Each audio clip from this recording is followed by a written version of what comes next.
This very new time. A disclaimer before we begin tonight's program. We remind you to please consult your doctor, your mental health professional, your outreach group, your sponsor, or specialist before adopting any change to your dietary, physical, and/or mental health regime. That's going to be very important as we continue to talk about diet and exercise tonight. Basically, as a carryover from the themes that we talked about last Thursday, but we're going to continue talking about it this evening. So, obviously, if you have any questions about your diet or your physical regime, definitely talk to your doctor or your mental health professional without question. Also, and it's worth very much noting, in a sense that if you're looking for, my graphics are all off. If you're looking for options with respect to mental health, contact SAMHSA, the Substance Abuse and Mental Health Services Administration, at 1-800-662-HELP. It's 1-800-662-4357. The service is open 24 hours a day, 7 days a week, 365 days a year. It's a confidential free information service for individuals and family members facing such stressors. Importantly, if you're feeling suicidal crisis or emotional distress and need to be put in touch with a crisis center, call or text the Suicide Prevention Lifeline at 988. Again, call or text 988 or go to 988lifeline.org. Those resources are also available 24/7, 365. You are not alone, and you don't have to go through this alone. You are worth it. And this wouldn't be a disclaimer unless I talk about something that has been near and dear to me for the last nearly 2 years, but also the last 11 years since my first diagnosis of demyelination back in 2011.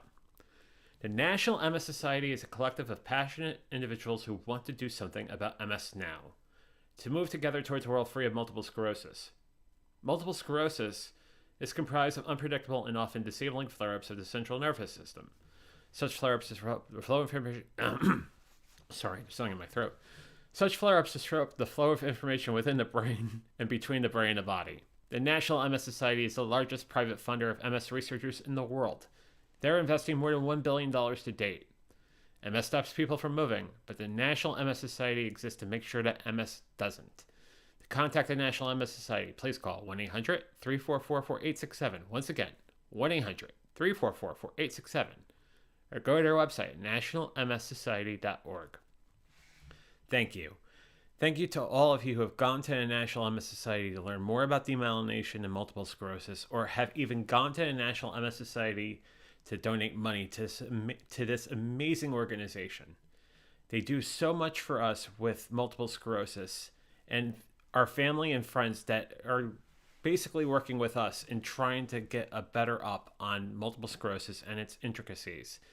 At some point, hoping that there is a cure for this, and that of remyelination or what have you. The support of the National MS Society has been very important to me and will continue to be important to me every day I live on this earth. It touches me in so many ways, and I appreciate all of you who have gone to the National MS Society to learn or donate money to them. And on that, let's begin. When you travel a lot for business and you find you can't walk more than 5 or 10 feet without huffing and puffing because you're out of breath, and you're sweating on the coldest of winter's days because you're 480 pounds, you realize something's going to have to give or your life is going to end. This is the Venture Forward.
Good evening, or good morning, or good afternoon, wherever you may be, and welcome to the Venture Forward. I am John Venturini, a recovering addict of overeating, obesity, compulsive gambling, and alcoholism, and it's an honor and pleasure to see all of you tonight on YouTube, Facebook, Twitch, and Twitter. This is a story we've talked about before on the show, and I've gotten a lot of questions about this over the last couple months. So that's why we're reprising this talk about diet and exercise over the last two episodes, including tonight. And I feel, given how we are moving past what we've dealt with the last 2+ years, something I'm not sure I can even say on YouTube, but you know what I'm talking about. We're all trying to find a better handle on our physical health. And also, I guess in a certain way, our nutritional health and, in a way, our mental health. Fortunately, this is a battle I've been battling for nearly the last 4 years. If we go back to January of 2019, this has been my story. So it's worth a reprise, and that's what we're doing tonight. But as I mentioned, hello to all of you on YouTube, Facebook, Twitch, and Twitter, and let's see who wins the door prize tonight. And that would go to Marilyn on YouTube, who says, "Good evening, JV," with 3 waves and 3 purple hearts. Well, 3 waves and 3 blue hearts right back at you. And we have Laura over on YouTube who says, "Hello, good evening." Laura, good evening to you, and I hope you're doing well. So, some of the stuff we'll see tonight has basically been a reprise of things we've talked about early in the series, also even an episode back in season 4 in February when we talked about 3 years of the diet. We're going to basically talk about this again. But I'm going to throw in a different twist on things that I have learned this year as I have done different things with my life as far as physical activity and how the nutritional needs of that has changed in 2022 for me. And I would dare say probably will continue to change as I go into 23 and 24, continue to run more races, but continue to be physically active more and more. So let's talk about this. And if I can go over to here, there we go. Everything's around and trying to get this all together. This is episode 5.3 on October 25th, 2022. This is Diet and Exercise Revisited Part 2. That's the board. It's worth showing it again, even though it's part of the introduction. I've been on this diet for 1,347 days. I've been tracking my food for the last 1,347 days. Outside of the 1,244 days of sobriety and over the 881 days of not gambling, plus another 43 on top, this has been the crux of my journey. I mentioned it last Thursday, but I will never stop revealing this fact over and over again. It is a part of my life. And the sort of due diligence and accountability of tracking everything will continue to be part of my life for a good long time. It's gotten me further along in this journey than I've ever been before, and I'm very thankful for that. But over the last 1,347 days, I've learned a lot and will continue to learn a lot each and every day going forward as I add new elements of physical activity with the running and also doing things at the gym that I never thought I'd be able to do before. That requires a certain nutritional balance, but that also requires a sort of foresight about what exercise is and what it does to our body. So that's where we are. Worth mentioning this slide once again, and the fact that this is a diet that has taken many forms. We talk about the first day back in February 2019. I'm holding a badge photo from way back in February 2019. I think one of the causes of my nervous breakdown. The first thing I ended up doing was caloric reduction. Then I realized that alcohol was a major problem after I had a second bottom, I would say, as far as, a night of heavy drinking and realizing that there's no way I'm going to lose this weight without basically getting rid of something that is not helping me one iota. Go into July and realize that setting the guidelines and the macros and not just the calories have been very important, but also becoming one with my mental health. We go into 2020, stepping up my physical activity, even though the gym wasn't open in 2020. It didn't open until 2021. I did step up my physical activity to a large degree. Go a year later, I joined a gym. I started personal training, and now we're here in October 2022. My body fat is at nearly 11%. I'm running road races, and I would dare say I'm probably in the best shape I've been, I think, my entire life, adult life or my adolescence. I have never felt this good in my entire life. And it goes back to the fact that I'm doing things I've never been able to do before. Even when I've had those short glimmers of hope and lost the weight the first and second time, it's never been this good. But that required hard work, and that required me being persistent about what I'm doing. That's the thing about diet. But if you think about it, it's more a connection of what goes on up here, right? Trying to remove the toxicity that caused us to be in this place in the first place. And funny enough, we will talk about that in mere seconds, because there's something that came out of food for thought that was really eye-opening. Let's actually get at it. Didn't realize it was the next slide. Food for Thought is one of the books that is being used in Overeaters Anonymous, a very important self-help group as far as overeating is concerned. We've talked about Alcoholics Anonymous on this show before. We've talked about Gamblers Anonymous. We've even talked about Narcotics Anonymous and Codependency Anonymous. There is an Overeaters Anonymous, and it is an anonymous group that uses the 12-step program to really combat what we have to do to overcome our basically our unhealthy relationship with food and nutrition. So the Food for Thought for October 25th talks about abstaining from harmful relationships. Now you may be saying to yourself, abstaining from harmful relationships, that sounds like language of letting go. Well, it is one of the sort of topics of language of letting go, but we talk about it in Food for Thought as well, because if you think about it, codependency and toxicity is an undercurrent to any sort of addiction, including overeating. So let's talk about that. The Food for Thought for today goes something like this. Habit sometimes locks us into relationships which are not in our best interest. It is easy to mistake dependency for love. When we stop overeating compulsively, we can evaluate our attachments to other people with greater clarity and perception than was possible when we continually escaped into food. Our Overeaters Anonymous friends, or our OA friends, act as sounding boards for us as we try to sort out the healthy from the unhealthy relationships in our lives.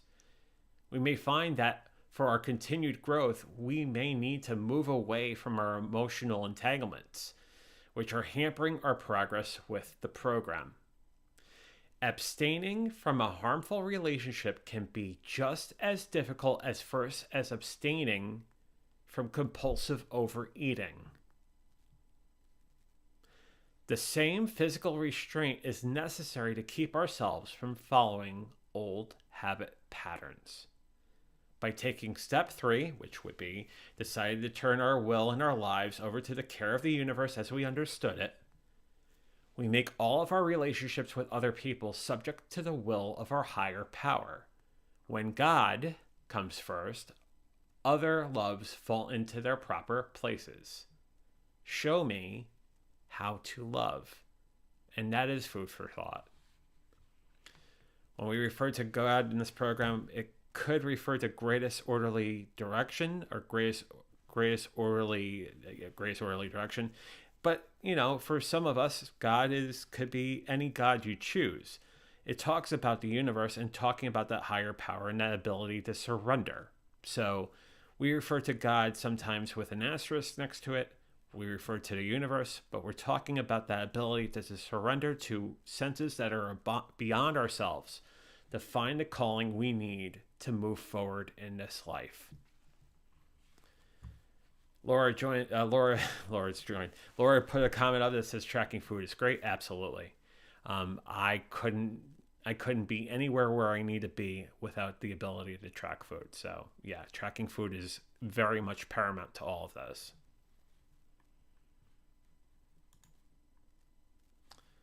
There is a series of nutritional credos that I hold true by. And we've kind of hinted at them before in this program, in all 5 seasons of this program, but it's worth restating. We want to basically eat foods that are mostly minimally processed. They always talk about the 5 ingredient rule. If any food that we eat has more than 5 ingredients and ingredients that are hard to pronounce, chances are they're not the best foods we can eat for ourselves. Fruits and vegetables, very important. Nuts, seeds, legumes, whole grains, also very important from a fiber sort of concept as well. Hydration, we mentioned this on Thursday. 1 ounce for every 2 pounds of body weight. So for example, if you're 200 pounds, you should be drinking 100 ounces of water. 150 pounds, you should be drinking 75 ounces. Fish and seafood, especially for the omega-3 fat, very important. And then poultry and meat. But I will say that the caveat therein is the cleaner the source. I would say grass-fed definitely takes a sort of an advantage over things that are just regular old meats that come out of the supermarket that may be coming out of a farm from God knows where. Grass-fed and knowing where your meat is being sourced from is very important. You know, certainly in this day and age, if you can get a handle on where you're getting your poultry meat, you know, it's definitely important. But I would also say knowing where it's coming from is very much something to be very well in tune with as far as what you consume. Worth noting, the ratio of plant to animal proteins in my diet has increased drastically from before 2019. I'm at the point now where it's, I would say, 6-4 plant to animal, sometimes 7-3. And there's a big thing in that I do a meatless Monday, which has definitely cleaned up my diet for sure. Quick little talk about the psychology of food. You know, we want to basically have a diet that is us consuming food sensibly, you know, basically exploring our relationship with food, just not eating everything en masse and just eating things over and over again or just in a continuous flow, being very sensible of what we're doing. Having flexible in what we eat versus overall restraint, another piece of that. There is something to be said about pure abstinence from something. I think moderation's key, whether it is moderation of comfort food or just moderation in general. Moderation plays a big role here. And that, I would also say that moderation could be very much enjoyable. I will never say to anybody that you can't have a piece of cake. What I will say is you shouldn't have a piece of cake every day. And moreover, maybe the piece of cake that you're looking for could be easily ascertained from a small sliver and not a gigantic piece that came from, say, the Carnegie Deli. Don't get me wrong, I love the Carnegie Deli, but those pieces of Fifth Avenue pie were humongous. You can get the same sort of effect from moderation and sensibility. Understanding the social and cultural role of food is very much important too. I mentioned this because if you think about what we do come the end of next month and into December, as far as the holidays, there's a heavy sort of comfort food dependence on what we do for Thanksgiving, on what we do for Hanukkah or Christmas. There is a true dependence to us just consuming and consuming and consuming. If we're sensible about things and we realize what we're doing and we put a little bit of thought before we overconsume, there's a lot to be said about what we could do with ourselves. There's nothing wrong with eating turkey. There's nothing wrong with eating a piece of sweet potato pie. Again, it takes moderation and sensibility in consuming all of these things. The next one is important to me, and I would say it's important for some of our viewing audience. Eating for wellness and also our performance goal. I say this because some of us in this audience are runners or road runners or those that perform in races, 5Ks, 10Ks, half marathons, full marathons. There is a different eating strategy that comes by a road runner or someone that does these sort of races. I would also say that that sort of strategy would also pertain to those that do Ironmans or Spartans or Tough Mudders. You name the race, it definitely has some sort of effect to that. Being very well aware of our nutritional need helps us very much so along the way. And again, that too is a question of moderation. You're not going to completely abstain from everything. You're just going to be very well aware of what you're eating and when. The last one is getting out of the habit of figuring out that foods are good versus bad. There are things that we can eat every now and then that is quote unquote bad, as long as we eat the proper amount of it and not too much of it. So the graphic on the right talks to that. We talk about core foods versus discretionary foods. But we didn't say anything about the foods being on the left are being good foods and the foods that are on the right are bad foods. They're core foods and they're discretionary foods. The thing is, if you are someone that doesn't have a problem, and I put that in air quotes because I know I certainly do, and we've talked about that, with things like alcohol, and you know you have a healthy relationship, that's fine. But as long as you're not over consuming it, that's the key. The same goes for fast food. The same goes for sugary drinks. The same goes for pastries. The same thing goes for cakes. Everything in moderation, provided that you do not have an unhealthy relationship with it. In my case, I have an unhealthy relationship with alcohol. I am an alcoholic. So needless to say, that is not part of the cards for me. Be fully aware of what you can and cannot do, and be truly transparent with yourself. The foods that are on the left, you're not going to have much of a problem with. We're talking about vegetables and fruits. We're talking about grains. We're talking about dairy. We're talking about meats and alternative meats. Plant-based food. Plant-based proteins, rather. Excuse me about that. So realizing that there are better food choices doesn't necessarily mean we get rid of the foods that are on the right entirely, provided that we don't have an unhealthy relationship with them. Might as well talk about the main three. We've talked about this before, but I am still one that believes in caloric reduction or tracking my caloric and macronutrient intake. We talk about things like a basal metabolism rate, a BMR. We talk about things about digestion and what that does as far as what our consumption changes over time. What is our total daily energy expenditure between digestion and physical activity, and realizing this is what we need in a given day to either maintain our weight or lose weight based on a certain caloric reduction. So it goes back to metabolism, digestion, and physical activity.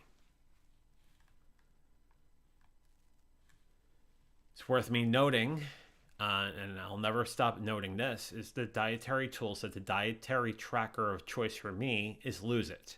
Now, there are some people that like MyFitnessPal. There are some that like other calorie trackers. But for me, Lose It has been my go-to for over 1,300 days and will continue to be. It uses the best of the Harris-Benedict equation as well as the Mifflin-St. Joer, in a sense of this is what a human being needs based on height, weight, and other characteristics to either sustain weight or lose weight or gain weight based on a set amount. Goes back to that whole 500 calorie adage. If we're looking to lose a pound a week, if we take 500 calories off our total daily energy expenditure, we stand a chance of losing 1 pound for the week. On the flip side, if we gain that 500 calories per day, so we're looking at a gain of 3,500 calories for the week, there is a chance that we gain a pound for that week. That's outside of any question of bloat based on nutrition as far as over salt, etc. There may be a chance where you get on the scale and you're 5 pounds over, and more times than not you are bloated. That is commonly a thing, and you realize that, wow, I had something that's very salty. I drink some water and I know that I'll be able to flush that. Talk about Lose It, and it's worth noting that I am not sponsored, or the Venture Forward is not sponsored by Lose It, but it is an application of choice, and they will always be favoring Lose It. But again, there is Fat Secret, MyFitnessPal, Chronometer, etc.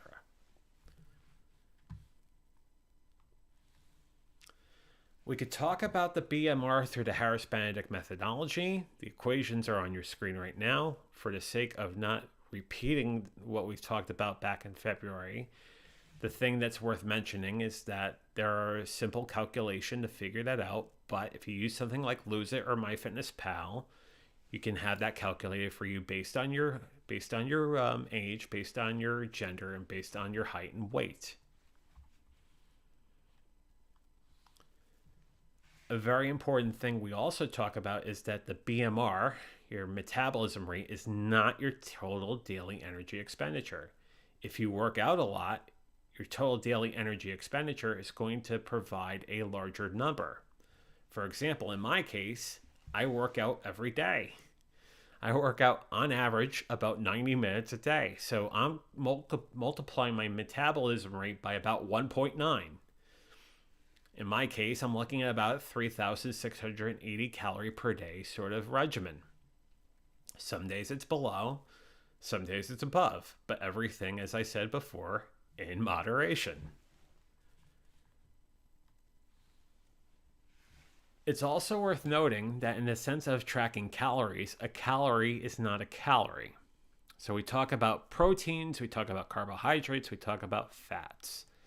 And a carbohydrate, a gram of carbohydrate is usually about 4 calories, a gram of protein is about 4 calories, and a gram of fat is about 9 calories. But there are some calories or some macronutrients that burn faster than others.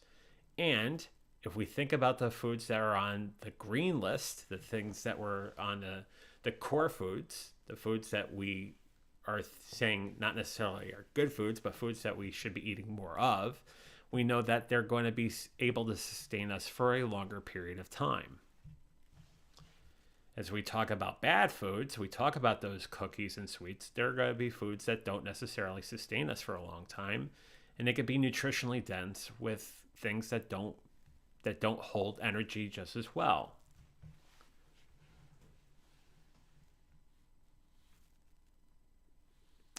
I mentioned Meatless Mondays. One of the things that helped me really get a better handle of plant to animal based protein, or plant to animal or plant over animal protein in this diet, was going completely meatless on Mondays.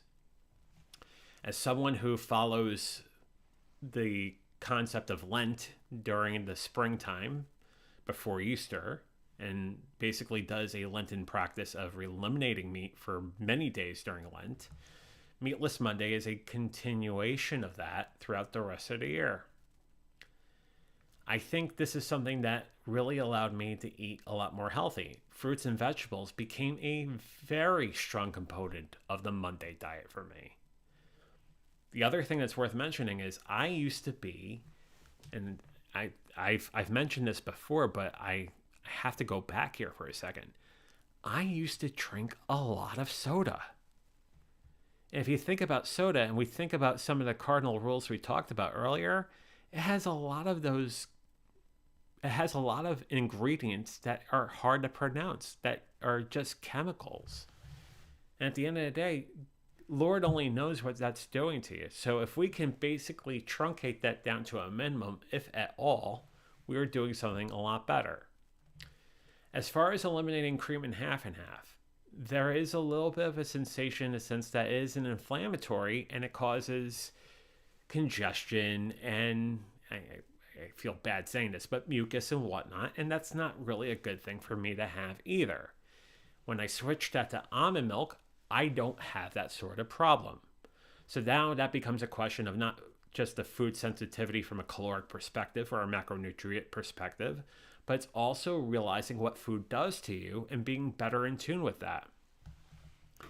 We've talked about this previously, but if you could do a food sensitivity test and know what you're allergic to and can eliminate those things, you'll find that your quality of life is a lot better because you're not eating things that cause either bloating or just adverse reaction. Every morning, vitamins and supplements. If you're not taking a multivitamin every day, I don't know what you're going to do to try to sustain those vitamins, but for me, a multivitamin has been very important for me. If I strength train, making sure that within 30 to 60 minutes of strength training, that I have a good amount of protein afterwards. And we talk about the concept of being an endomorph, or basically being someone that's either in road running mode or muscle building mode. And we talked about before eating to performance, right? So if I'm in a road running mode, if I'm training for marathons and 5Ks and not necessarily any sort of weightlifting competition, I'm looking at a 3,300 calorie diet. If I'm looking at something to build muscle, then I'm looking at something that's more like a 3,800 calorie diet. So you could see the breakout over there, and you could see the percentages of carb, the protein, the fat, and the same thing for the muscle building. There are calculators out there. Sorry, I didn't go on mute before I coughed.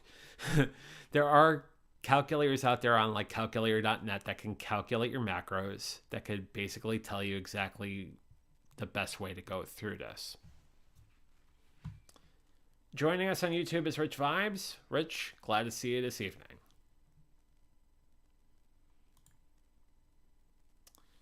So we talked about the diet story. I'm going to go back to Maine for a second. Diet was very much the first part of this story for me, in a sense that at 480 pounds, or in my 400s, it was very hard to move around. I needed to do something that was going to tackle the weight first and foremost. And if I got myself to a place where I can move around a bit more, then I could start tackling the exercise. In 2020, that was the point. When I was getting under 300 pounds, that was definitely the point where I can move around, and I'm looking at 10,000 steps a day, and I'm being physically active. So let's talk about that for a second.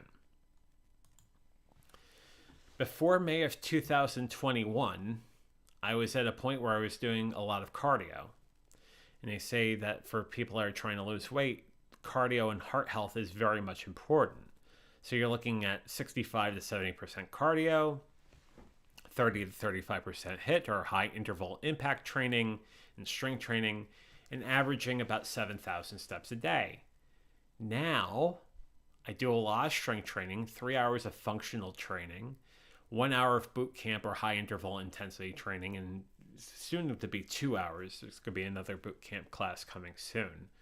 6 hours of spin, which for some people is saying, wow, you're doing a lot of spin. But if you think about it, it's a cardiovascular activity that doesn't require me running per se, but it requires just as much a rigorous sort of activity. And on days where I'm having a recovery day, there's still a way I could take that spin class and get a really good workout and not overtax and overexert my body. So spin has really become part of this MO. As much as it was in 2011, it's definitely part of the course now.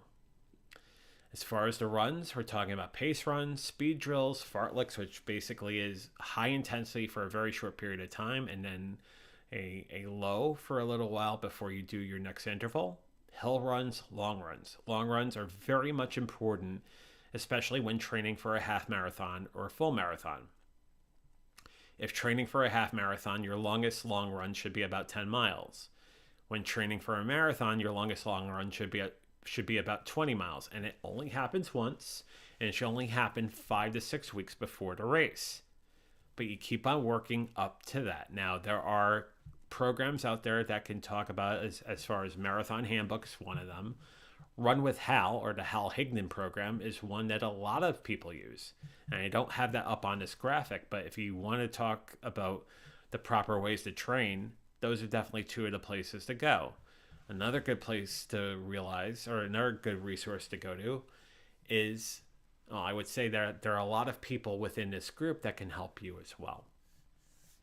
This community, very blessed for this community, has been helping me out big time, and I'm thankful for all of you.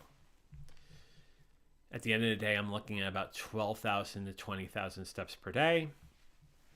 I'll say on a day that you run a marathon, that number is about 69,500. 26.2 miles, and then extra walking and running and whatnot outside of that.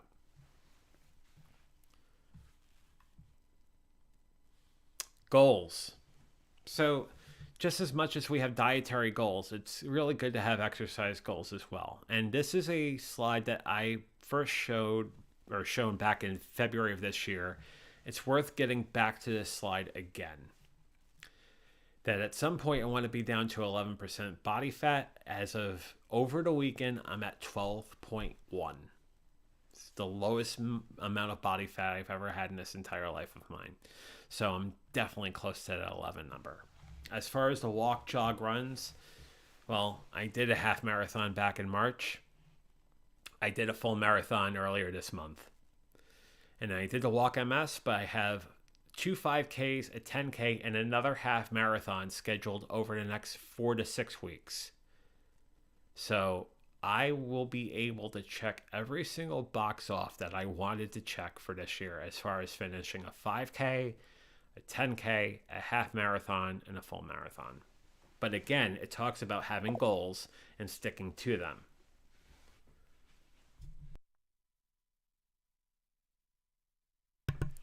I had a cough again. Fortunately, this time I put myself on mute. Some adages. As the board to the left of me has adages, it's worth mentioning what these adages are. And they have been very resonant in this journey. Either this changes or it's the end. That was something that I kept on repeating to myself when I was having a nervous breakdown in an airport in North Carolina in February of 2019. The fact that there is no alternative. When you're pushed up to the brink and you are morbidly obese and you've spent most of your life morbidly obese, but you're at the highest weight you've ever been at 480, and you gained and lost a weight 2 times prior, and you're up the 3rd time, quite frankly, there is no alternative. We are where we are now, and now you have to figure out the reasons why the weight came back, and then make sure that those elements of your environment have completely been gone, or have a better handle on those things. The people, the places, the things, all of that. Enough is enough. There comes a point where we can't pacify such a behavior like that anymore. We have to say, you know what? I deserve better than that. I'm going to take a firm stance and say, you know what? I love me, and I'm not going to do this to myself anymore. Enough is enough. But then when you're thinking about why you haven't achieved anything, realize that you have not, because you've asked not. You didn't ask for it. If you want to be physically fit, you have to believe in yourself, and you have to ask yourself, what do I need to do this? And moreover, what do I need to do to stay committed to this? The next one is something we say in AA, but one day at a time, one step at a time, one foot in front of the other. You're not going to be able to fix this whole entire thing in one big swoop. It takes time. One day at a time, one step at a time, one foot in front of the other. And the last one, every moment is a gift. Even if it's not the best moment and it looks dire, when you can learn something from it, it is a gift. Every moment is indeed a gift. Let me go back to Maine because there's been some comments. Rich says, I'm totally at the point at this moment. He says he's never been heavier. Rich, there is a way to fix this. It takes a lot of work, but there is a way to fix it. You have to believe in yourself and know that you are worth it. And when you feel the need, if you feel the need that's going to push you over the edge, realize that you are definitely worth it. And there are people out there that can help you. For me, meditation, journaling, and therapy have been very important. Just as core as the diet and nutrition, if you ask me. Figuring out what's going on up here, getting a better handle of what's going on up here, and taking a strong hold of that. But Rich, you can definitely take care of this. I know you can. You're a very strong guy. You're a guy who has a very strong mind. And when you have your heart set on something, I know you try to get it. So you should take a stand on this. Laura says, you can have cake, but remember how you're going to burn it off. Yes and no. I say that, Laura, because you have to also realize that we can't outrun a diet. We can't outrun a cake, and nor should we. We should be very aware of what we eat. We should be very aware of our moderation and be fully okay with that. Yes, there is an understanding that, yeah, there might be an extra pound on me when I eat that cake.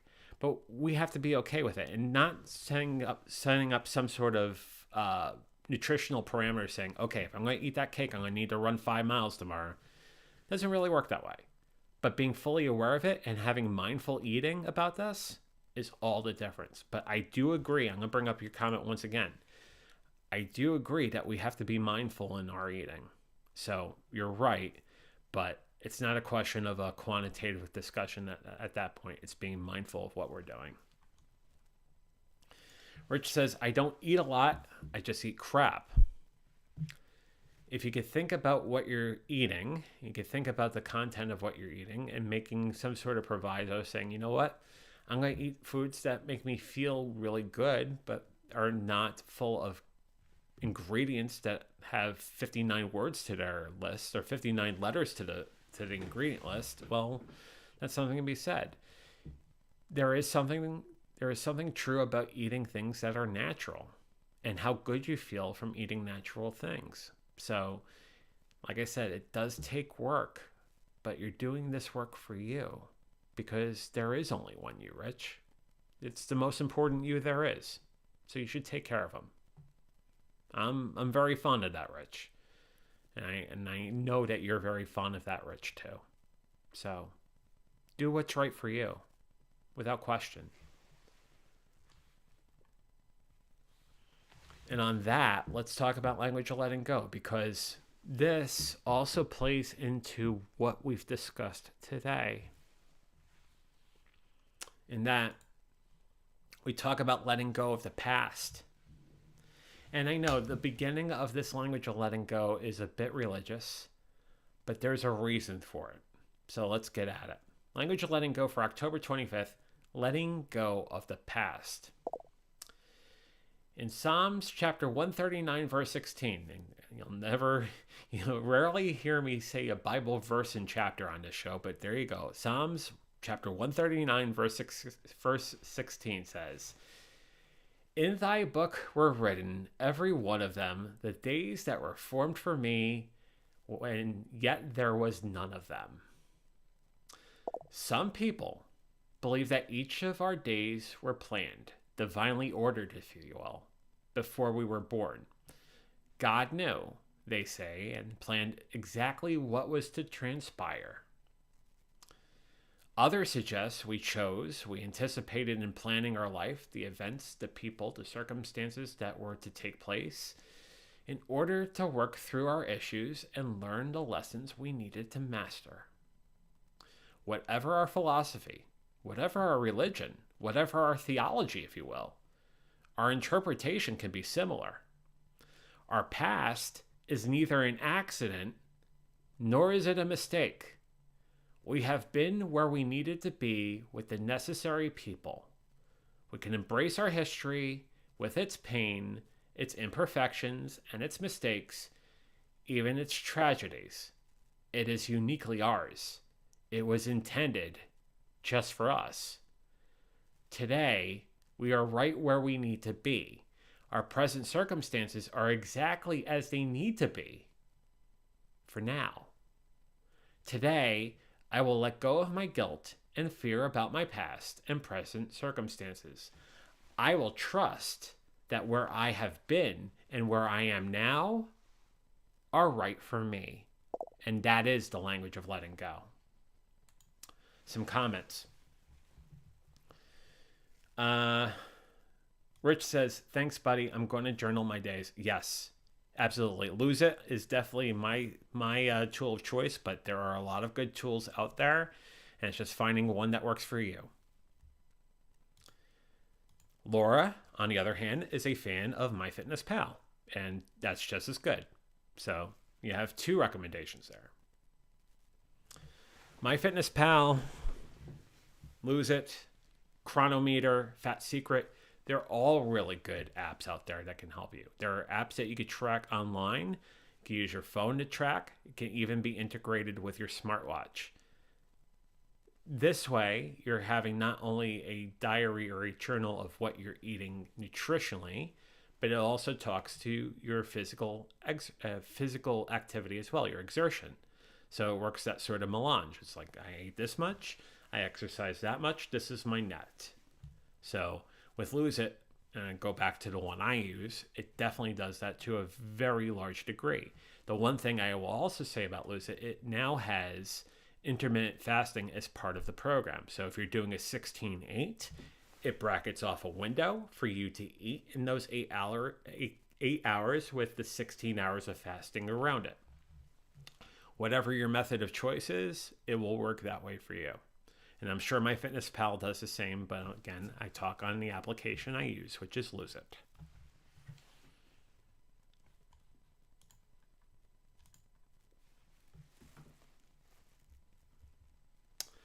So that is diet and exercise. But I will say this, if you have any questions about diet and exercise and you want to pick my brain about what I've done in the last 3.5, 4 years, you can always email me. I can be emailed at theventureforward@gmail.com. I am within weeks of becoming a certified wellness coach, and I am more than happy to help you. So by all means, if you want to learn more about my diet and exercise methodology, you can email me at theventureforward@gmail.com. Let's talk about the next episode. On the next venture, we talk about the increased importance of mental health.